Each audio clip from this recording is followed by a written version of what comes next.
اور جب ابراہیم نے دعا کی کہ اے میرے پروردگار، اس شہر کو لوگوں کے لیے امن کی جگہ بنا دے اور مجھے اور میری اولاد کو اس بات سے کہ بتوں کی پرستش کرنے لگیں بچائے رکھیو۔ اے پروردگار، انہوں نے بہت سے لوگوں کو گمراہ کیا ہے، سو جس شخص نے میرا کہا مانا وہ میرا ہے، اور جس نے میری نافرمانی کی تو بخشنے والا ہے، مہربان ہے۔ اے پروردگار، میں نے اپنی اولاد ایک وادی میں جہاں کھیتی نہیں، تیرے عزت و ادب والے گھر کے پاس لا بسائی ہے۔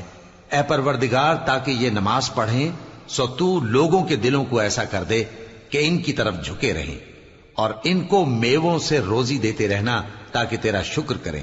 اے پروردگار، جو بات ہم چھپاتے اور جو ظاہر کرتے ہیں تو سب جانتا ہے، اور اللہ سے کوئی چیز مخفی نہیں، نہ زمین میں نہ آسمان میں۔ اللہ کا شکر ہے جس نے مجھ کو بڑی عمر میں اسماعیل اور اسحاق بخشے، بے شک میرا پروردگار دعا سننے والا ہے۔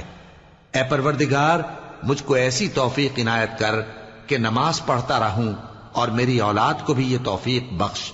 اے پروردگار، میری دعا قبول فرما۔ اے پروردگار، حساب کتاب کے دن میری اور میرے ماں باپ کی اور مومنوں کی مغفرت کیجو۔